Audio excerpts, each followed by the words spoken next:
My guest name today is James Barnor. Born in June 1929, he's a Ghanaian photographer born and raised in Accra. From Ghana, he travelled to the UK in the 60s, went back to Ghana 10 years later, and then moved back to Britain officially in the 90s.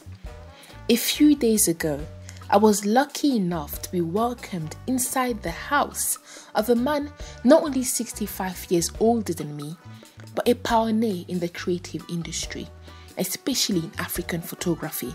Just after we shared greetings, Uncle James Barnor decided to play the video of his 80th birthday celebrations to me as a way to welcome me into his world. With the things that I have in mind, 80 is just like 21. That was 10 years ago. We have more to do. We have more to achieve. And that's what That is 10 years ago on my 80th birthday. 10 You haven't years changed. ago. You look the same. And I don't know when I'm starting, where I'm finishing. Yes, that's what I want you to see.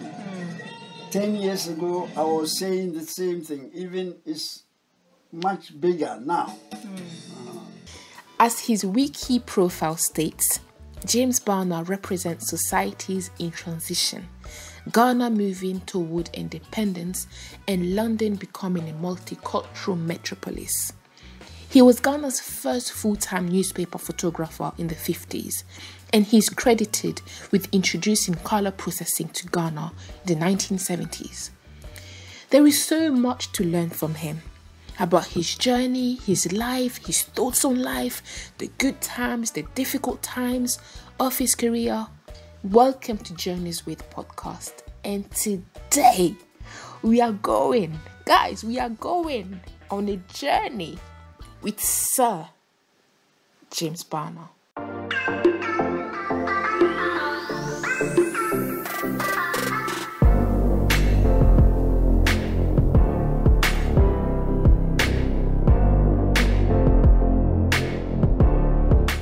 I am here with the one and only Uncle James Barnor. I cannot call him by his name. I have to add the uncle. My culture will not allow me to call him by his name. Thank you so much for allowing me to, interview you, opening the doors of your home for me. And I really, really appreciate it, Uncle James. Oh, it is a pleasure. My what is left for me now is to share what I know, what I have, because when I leave and I don't share it, I go with it and everybody loses. Yes. So whatever there is that I have or that I know, right, and it's worth giving out, anybody who comes to me, I don't shut my doors. Yes. Yes. Yes. And I think it's very good, to just share and to have that quality of sharing. I think is very, very necessary, because a lot of people can benefit from that, can learn from it. And so I really appreciate you, sitting down with me and wanting to share your story with me. So for the first question, I'd like to ask you, you're 90 years old, Uncle James, and would you say that at this age, the 19-year-old teenager is still living inside you? Do you feel like though you're 90, you still have little James that is still inside somewhere? Oh, definitely. Really? I would say there's now a warning that, you are getting on, a warning. But before I was 90, now I'm getting to 91. A few months now, I'll be 91. Wow. But before I was 90, I never thought of old age. I wouldn't mind thinking of passing away like death, but to be old, I never thought of it. Because I thought, I have the strength and I'll go on and on and on. Yeah. But now that I'm 80, I'm 90 years after the 80, 90, I've got a warning that now you've got to be careful, you are getting on, But the spirit is still there. If the body is weak or something, that's a different thing. But, the spirit is still there because there is still so much Right. to share. Do you feel like there's still so much that you want to share, so much in you that you want to give? Yeah, apart from what I know and I can talk about, we are actually digitizing and archiving my work. You know, I've lost more than half of my work over the years, but what is left, we are putting them all into database, and that is a lot of work. Yeah, I can imagine. imagine. Trying to digitize them, scan them, and then remember what they are, and when they were taken, and so on. As much information as possible. Yeah, that's like 40, 30 years of work as well that you have to find and put together. We're trying our best, and that is being Yes. done in Paris by my manager. Right. You see, so I should be there, but I thought, at least I have to come to London and take a little rest. Right. Get some, the doctor to see, How you see and revamp me. Then I can work more. Because I'll be sorry if I don't finish that work. Right. And when I finish it, that is when it becomes a tool to be used in working. So if it's completed, it's more ready to be used than when it wasn't completed. That's true. So the work will not finish. You know, it's interesting what you say about when you were younger, you didn't really think about old age. I think that's all of us. At 25 years, I'm not even thinking about me being 60. I'm still enjoying. So I think it's a mistake that a lot of people make. They are young and they think they'll be young forever. So they don't think about working. They don't think about legacy. So it's interesting that you say that when you were young, you were not thinking about Yes, old age. I thought I'll continue to do what, So I would say I didn't hurry. I didn't hurry to finish this. I didn't hurry. I just did what came my way. And I just took my time. I knew I was ambitious. I knew if I wanted to do this, I'll try till I get it. Till I manage to do it. And then I'm satisfied. Then I go to the next one. But that, it will come to a time when somebody will hold your hand before you get up, Right. or get out of the car. No, that I didn't think of that at all. And it's been a slight shock to me, But again, it's good because when your studio name is Ever Young, everybody will think that you will remain ever young. Yeah. But that wasn't the idea. Right. The idea for calling my studio Ever Young was to make my sitters, people who come to my studio, look younger than they really was. I see. Before they came to me, I make them look younger. I see. You see? I see. And there was a nice story that we did at school. And it went like that. At the time we did what we call English composition, English grammar, English construction, and all. And there was one that was English comprehension. I see. English comprehension, where you are given an extract or a story. Either you read or you are told the story several times, and then later you are asked questions on what you read or the story to find out how you understood the story or how many words you can use. I see. And as much as you get from the story, you are asked questions. And the story went like this. Iduna, the beautiful young goddess of the Norsemen, lived in a pretty grove called Ever Young. I see. She had a golden casket full of the most wonderful apples. A hero might come tired and weary, feeling that he was growing old. Then Iduna would give him an apple, and as soon as he had eaten it, he will feel fresh and young again. That's the story. And it says what was wonderful was that Iduna's grove was never lonely. It was always full. And more so, what was still more wonderful was that Iduna's supply of apples never failed. As soon as the last rosy fruit had been given away, the casket was filled again by an invisible hand. So there was that magic about it. That's the story. That's the extract. And so when the questions came, one of the questions was, give this extract your own name. But I called Ever Young. Right. The name of the story. Yes, I called it Ever Young. This was 1945, when I was in Standard 7, elementary school, Standard 7, ready to finish. And later, when, in 1949, 50, I wanted a name for my studio.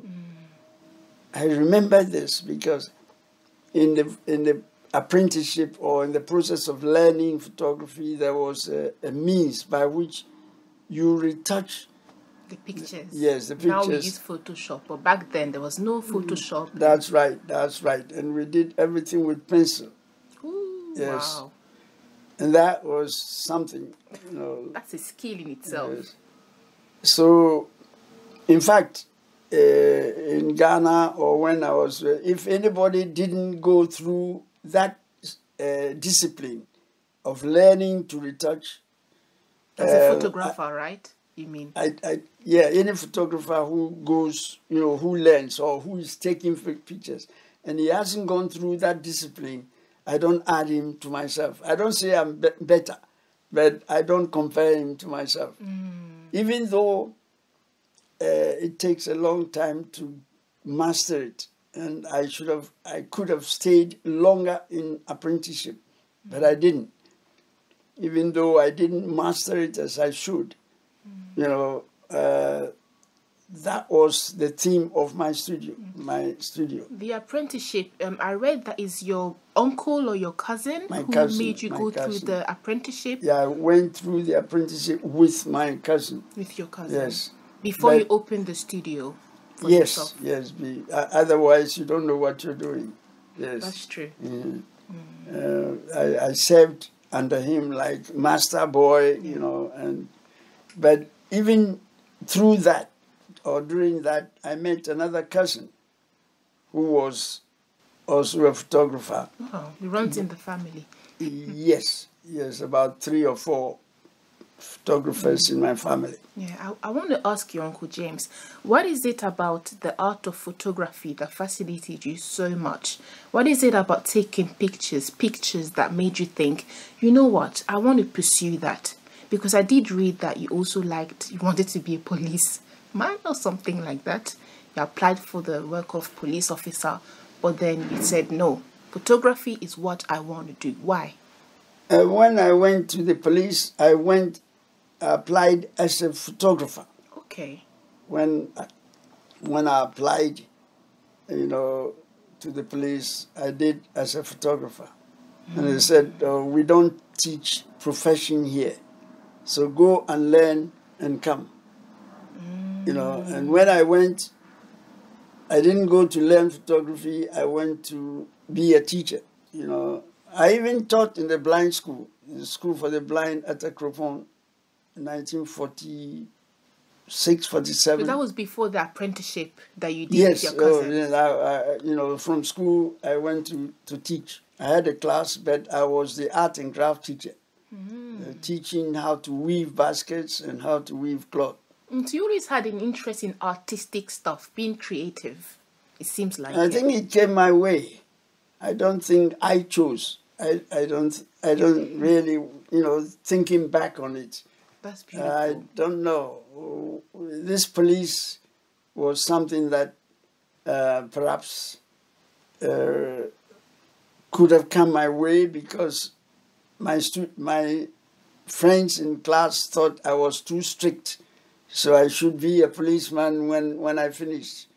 When I finished school, I should join the police. Many people said it. But then I saw a police photographer, Right. who came round to take pictures when there was accident, around our area. And, that caught me. And as I said, I was already in a family of photographers. My uncle was a photographer, but he had retired when I finished. But what made me go in was that one of my teachers, the same teacher who taught me how to weave baskets, gave me a small camera. I don't know why he gave that to me. Wow. That's unusual. Yes, it was. He gave me a small camera. And so when I was teaching, I started using it. I didn't know anything at all about it. And I started using it. And that was, what got me into starting to take pictures of people, or liking to take the pictures, or making sure that if the first one wasn't good, the second one would be all right. And then I changed onto another camera, a bigger camera than the first one I got, and so on. And since I didn't have a dark room myself, and I didn't know how to develop and print, so if I took pictures, I took them to another photographer or some people by the roadside, and they would develop and print for me. And I got a couple of friends, whose I spent time with them waiting for my prints to be ready, or talked about their work, or watched them work. How did it make you feel when you were taking pictures? Is it a buzz? Is it excitement? How did it make you feel? You have a duty to do. You set yourself an assignment, and somebody wants a service from you. Somebody wants a service from you. You are the one who can give that service. So you find a way of applying what you know to provide the service. When I fail, like when I started, if there's one common mistake, when you take a picture, you roll onto the next film with the primitive cameras or beginners cameras. There's no locking device, something to prevent double exposure.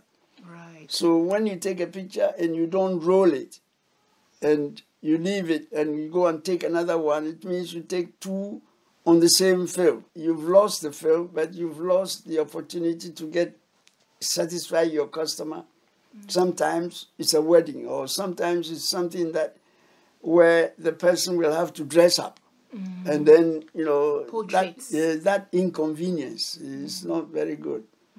So it's like, it was for you, it was like a goal, because now we can just delete pictures. But back then, it was like you had to get it right the first time. Yes. And for you, like the excitement of wanting to get it right. Yes.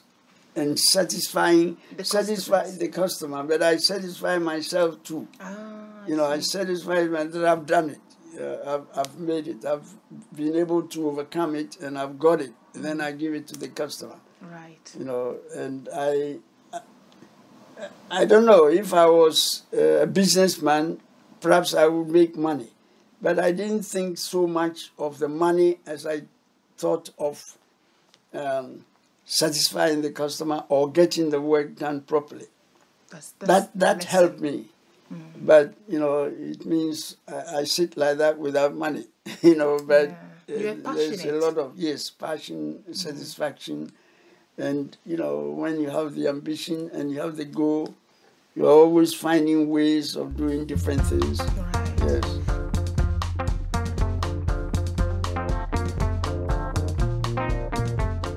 So let's speak a little bit about your first studio. How was it? Did you get customers? Did you think about competition? Were you nervous? How was it when you first set up your studio ever young in Accra? I believe in Jamestown. The first time it was somewhere near Arena in Accra. Okay.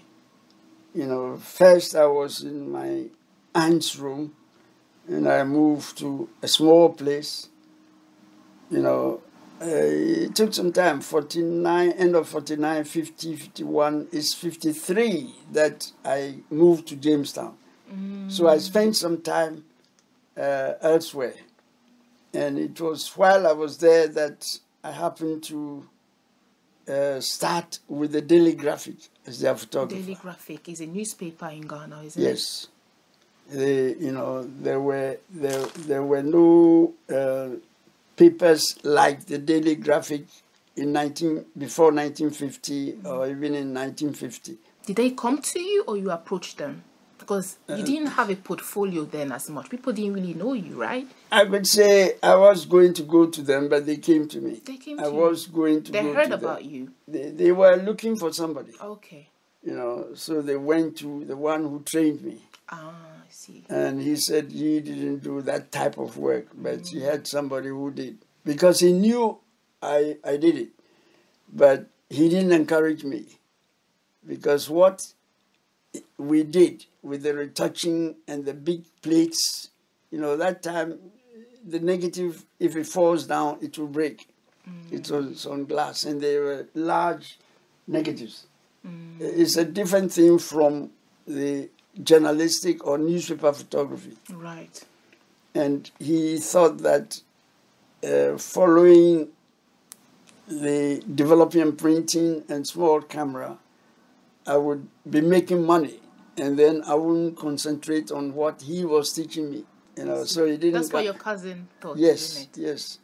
But the other cousin, you know, encouraged me. So privately, honestly, privately, I studied from the two of them at the same time. You were very smart. You were very smart. So, yes. So how was it your first studio when you set it up? How was the process like, the journey like to establishing yourself as a photographer? I didn't have a studio as such. What I needed was a dark room. That's it. Yes. So when I got where I would develop and print, and then where I would sleep, I was okay. Because there's daylight, and there are, you know, the sun is shining everywhere, and I can take pictures outside without going to hire a room and use up electricity to light, you know, and so on. So I was satisfied to start with that, and that's what I did. I had the house next door. I used to take pictures there, and there's another opposite where I had another uncle who had a big house and said, you can. So I always carried my camera, you know, to the place, photograph, and then carry back. Did you get customers at first? People coming to your studio? When did you start getting prominence? As for customers, I started from the word go. Otherwise, I wouldn't set up. You know, I wouldn't think that I would even leave the apprenticeship. Normally, when you go under apprenticeship, there's a time limit, and there's a process or custom that you undergo before you leave. Right. But in my case, my excuse was that I wanted to be a police photographer, and I wanted to join. And I think my master or my cousin approved of it, you know, but I was tested, I was examined and everything. They were so pleased to take me. So I had to wait till, they started a course. And while I was waiting, my uncle gave me his old equipment. I see. You know, that's how. And even before then, that's why. Even before then, I had friends whose films I developed and printed. Right. What are some of the memorable moments that you captured, historical moments that are in your mind right now? Oh, so many. And the people. When my uncle gave me the equipment, he also gave me some addresses of places he used to visit, you know, away from Accra. And so I printed leaflets and sent them. And there were schools and churches, especially schools. So those who were doing photography, you know, amateur photography, right, they used to send me their films. You know, they'll put them in the post. I'll go and collect them, you know, send them home, develop and print. While I was apprentice, wow, you know, it started that first before. I'll develop them and then post them back. So when I got the equipment and started seriously with them, they used to have confirmation ceremonies every year.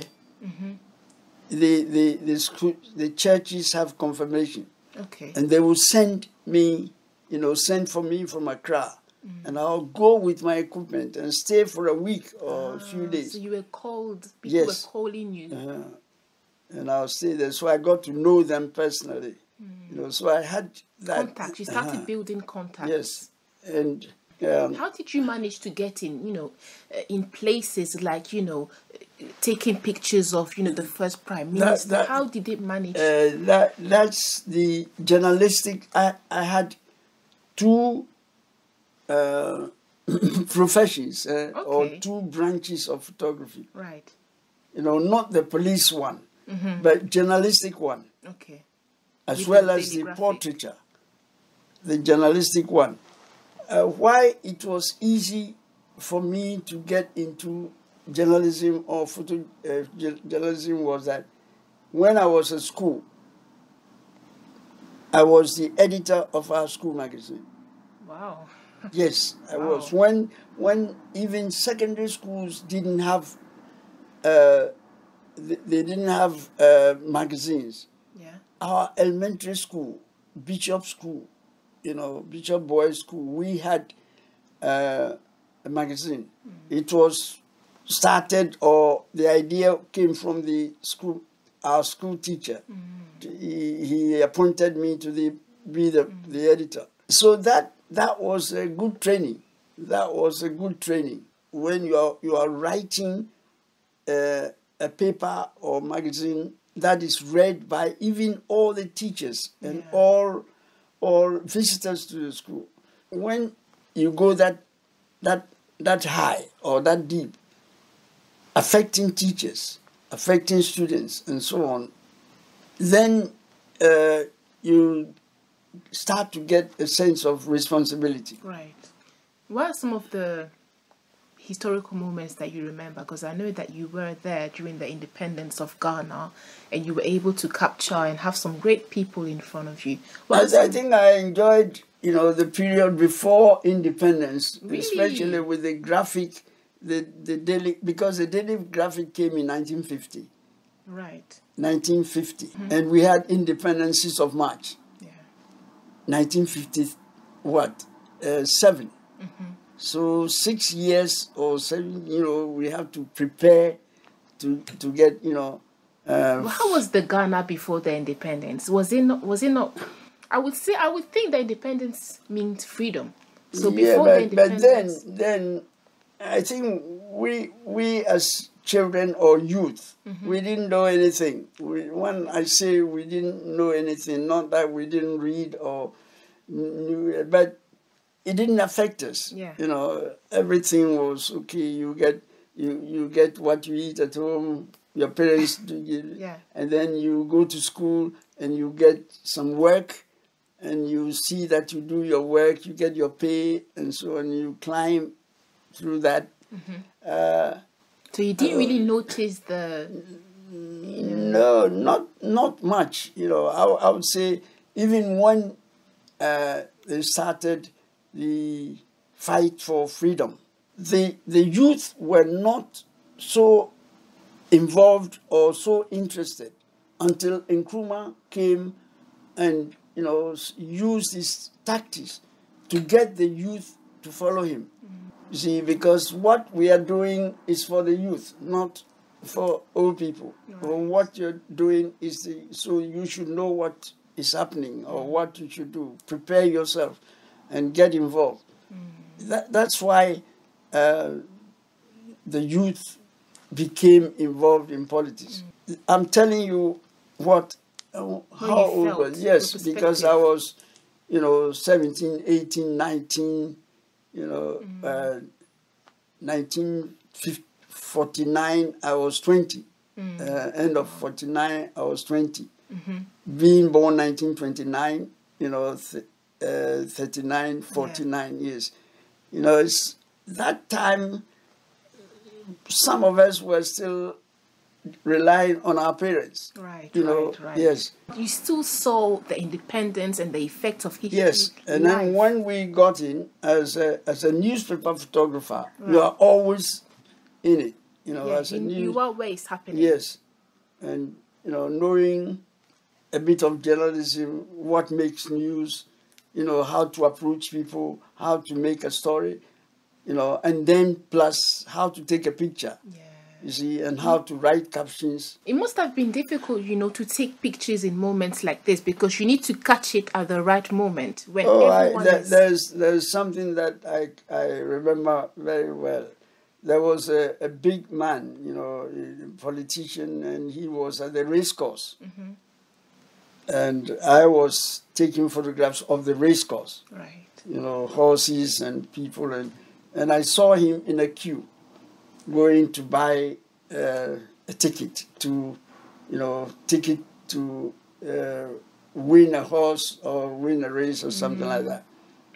And I saw him, so I shouted, you know, made some noise for him to turn, and he did, and I took his picture. Oh my gosh! How did he feel?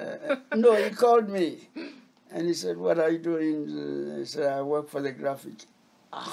That time, the Graphic was new, and it was described as a white paper. You know, white paper. It belonged to because it's new, and it belongs to white people. And you, black man, you are working for white paper, and you are doing something, and nobody has cut your head. So when you were telling people that you work for the Graphic, you always had that reaction of, oh. Sometimes it was an advantage. Oh. You know, yes. It brought you to places, maybe. Yes. Sometimes it was an advantage, sometimes it wasn't. You see, like the drum was an advantage. At the same time, even the drum was banned as Africa or African countries got their independence, or the politicians felt that the drum was coming too deep into their lives. Wow. So, you know, things happen. You know. Apart from the beautiful girls and the sports and other things, they did investigative photography, you know, journalism, where they bring out things that nobody knew before. Right. You see, so when you are bringing this up, you know, you should be careful. So it was a bit risky for you then, that job as a but photographer. I didn't think of it that way. Somehow, you just enjoyed it. Yes. The closest I came to something like that was the editor of Drum. Yes. That time I was, I had my studio, but I was working for Drum as well. And he planned to go to Kumasi because there was an opposition youth group. They were doing some bad things, wow. You know, like burning cars, and they really opposed the CPP. They really, the Ashantis and the Kim, they opposed Kwame Nkrumah a lot. And things were going on, and he had connections with it, and he was preparing that we go and take photographs. I see. You know, he would make the story and I'll take the photographs. This is something that you could be killed if you are not one of them. But you had no political affiliation. You were just taking pictures. I didn't have, but you know, but nobody would know. Right. But I've no. What I did was as a freelance, I went to the assembly. It used to be not parliament. It used to be legislative assembly before independence, and I went there almost every day, taking photographs of what was happening, or the members, and selling them to the newspapers. You know, if I was doing that every day or as often as. So I'd like to ask you, because when we look at your archives, you have, as well as having pictures of historical moments such as Muhammad Ali, you know, Kwame they are Nkrumah. recent, yes. Yeah, you also have mundane pictures which captures the beauty of the simple moments. So I'd like to ask you, what style of pictures did you enjoy capturing? Babies, children. Babies. Yes. So instead of the historical moments, you actually preferred the simple. Yes. You know, when you show a picture of a baby to a woman or mother, it's you know, you see a nice baby with some expression, you put it up. Anybody who comes, you say, "Oh yeah," you know. Yeah, that's true. You know, somehow, and I could boast that I could take good pictures of babies. Yes, I loved taking pictures, and I also loved taking large groups. You know, being the studio portraiture. You know, my cousin had the patience to arrange large groups, say 100 or whatever. He had the technique and the patience to arrange so that everybody would see his face or her face and buy copies later. And so you found a lot of satisfaction capturing the simple moments as well as the historical. Yes. So, and somehow, because of the portraiture that I learned, and people dealing with people in journalism, I tend to take pictures of people more than places. People are more important than places. That's my ideal, or what, you know, something that guides me. Somebody did tell me that. Even if you are taking a picture of a nice scene, put a person somewhere in red dress or red hat, you know, so that life comes into it. Even taking a picture of a building, just put one person there. So it changes the whole thing. Yes, and I have never failed taking pictures of people.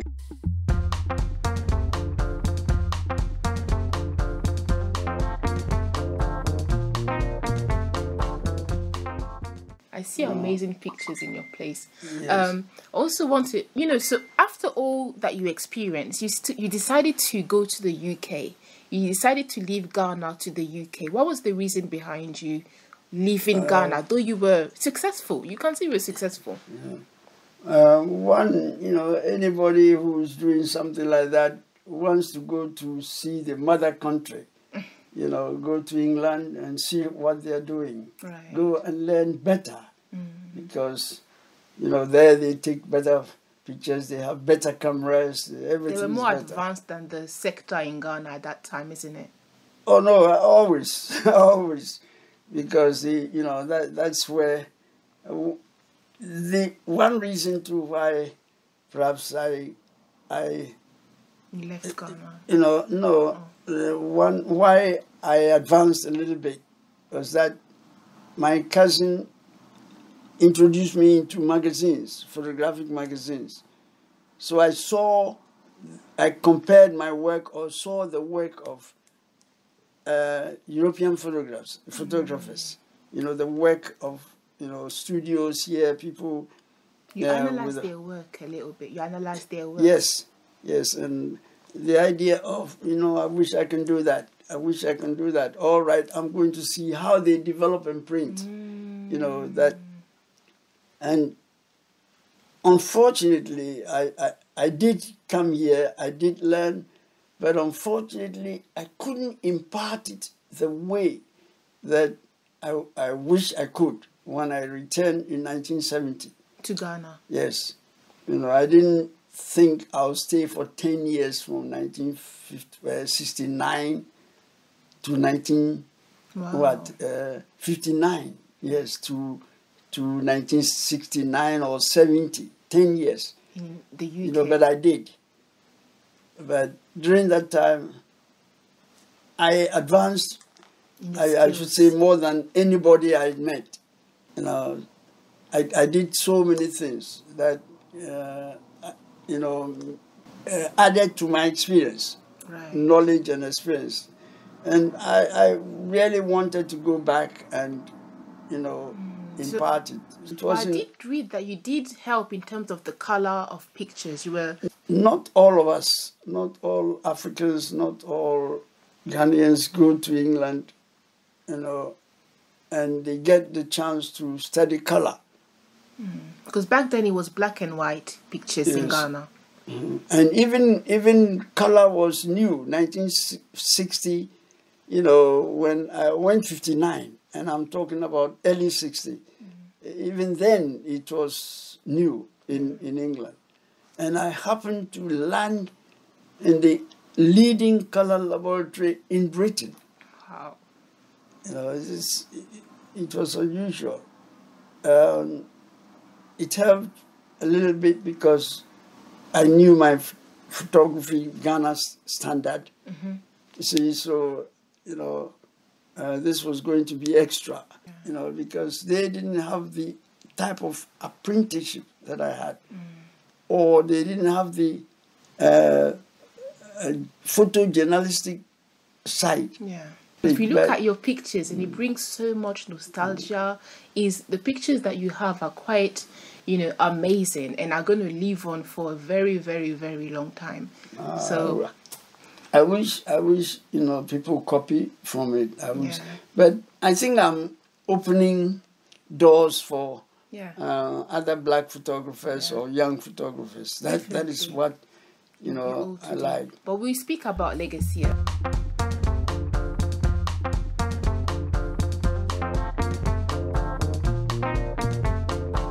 But what do you make of the world now? Because we have something like Instagram now, where we can post pictures of, you know, you have people doing citizen. I have the heart for it. You like it? Because if I didn't prepare for it, I wouldn't go into digital. I came here as an old man and learned digital photography. So if you shut yourself that, oh, you know, you can't use an iPad, you can't use a computer, or you can't use an iDroid or whatever, you'll be left behind. But, you know, I get the pleasure of knowing what the old people did, you know. Yeah. So I feel proud that I am a kingpin or a link between the old people, and the new. Yes, and the new. Right, you know, the very old people and the new. Yeah. But you know, people would say that pictures these days, everything is Photoshop. There's nothing that is organic. There is nothing that is natural. People like to Photoshop their pictures. We don't even recognize their face when we see them in real life. And what would you say to that? It's good. But you like it? When you're older, you've seen a lot of things, so nothing surprises you much. Look at the fashions that we used to photograph in the 40s or 30s. They're coming back. They are. Yes. They are. You know, so sooner or later you find people will be going back into black and white or something. Look at today. They are throwing coal away, wood. You know, you're not burning wood. Diesel is going. Petrol is going to electricity. So what will come next? See what you can do with your phone in the line of photography. Do you think it's okay to Photoshop and use all these? You can do it as, you can do anything. Yeah. Anything that you learn is good. Anything that you learn. Right. Right. I'm not at all surprised that things are. It's okay for me. I can send 10 pictures at a time. The other day I had we send pictures. That thing that with which you send a lot of pictures. Yeah. Yeah, I sat here and managed to open it, and there were 120 pictures. Yeah, it's definitely different from the past. Definitely, it helps in some way. Yes. Yeah. So, Uncle James Barnor, let's talk about legacy now, because every time I interview somebody, I ask them about legacy, because I think as young people we don't tend to think about that too much. But I believe in the importance of when you're alive, knowing that you've made an impact. So now we see that you're 90, but you're still working, you're still, traveling. Where is this motivation coming from? Is it because of legacy that you do all that? I think it may have something to do with it.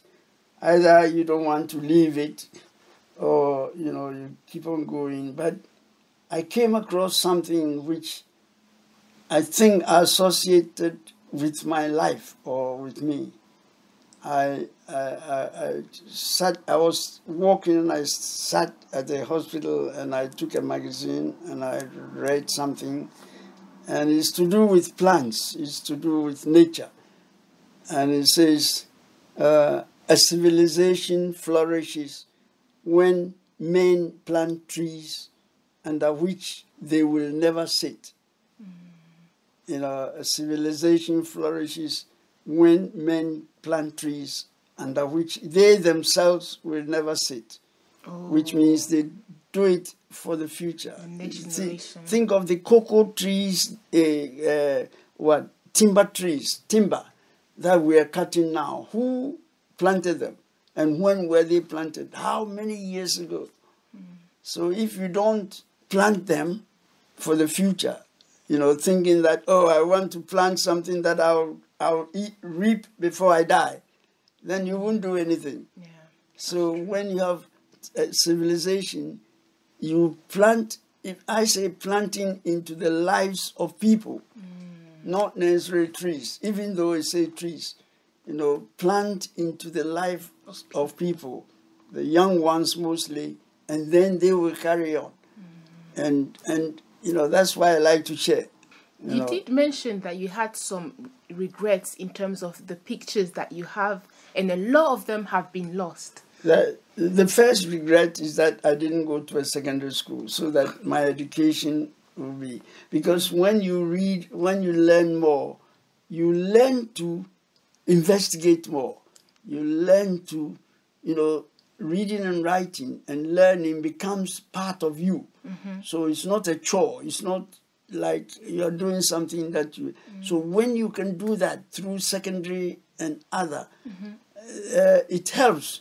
When we are doing photography, today, I wouldn't let anybody go to a photographic school with all the gadgets and cameras, but learn. And then when you pick the camera, you can use it to do anything you want. If you want to be a photographer, you have your camera, and you want to be a policeman, you have your camera, you can do things, with your camera, because you know what you want. You know what you want. Yeah. A doctor can take pictures in the theater, or, if there's a foot that has gone wrong, he knows what to photograph it.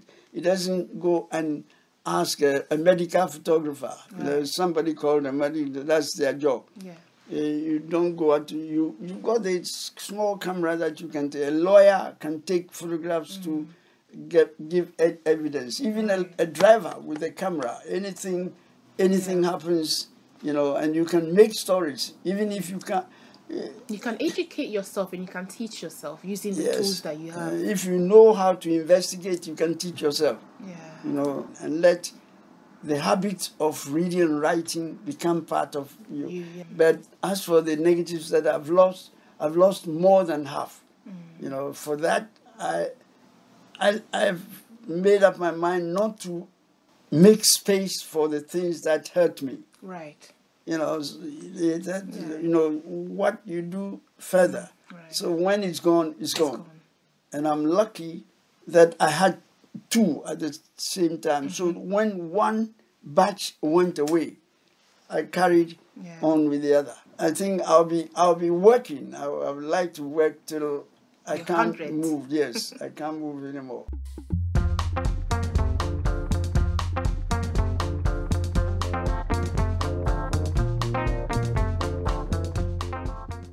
I didn't know that one day I would get recognition. How does it make you feel to be recognized?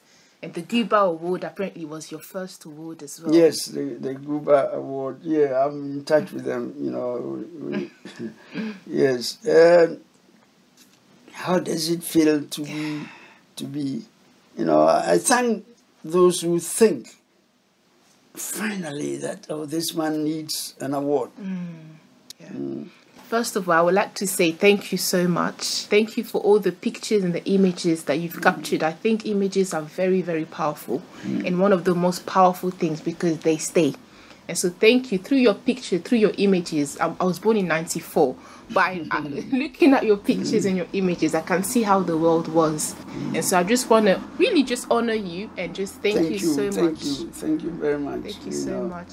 For those who don't know, Uncle James Barnor's book, Ever Young, is available on Amazon, isn't it? Where you can see loads of pictures directly, you know, as you are walking, whatever you're doing, you can actually carry the book and see, you know, witness the moments, you know, in this wonderful book. Is available on Amazon, isn't it? Amazon, yes. All right. So what should we look forward to in the next few months, years, to celebrate your 100th anniversary? What should yes, that will be a punishment. But there's something there.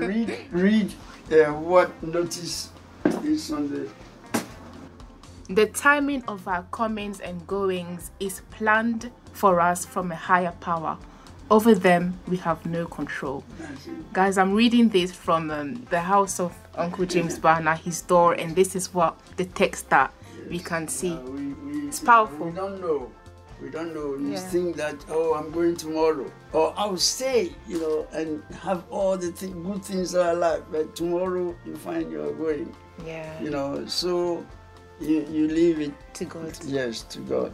Wow. If you say there's no God, that's up to you. But you know, there's so much to make us think that there's more beyond. Of course, of course, of course.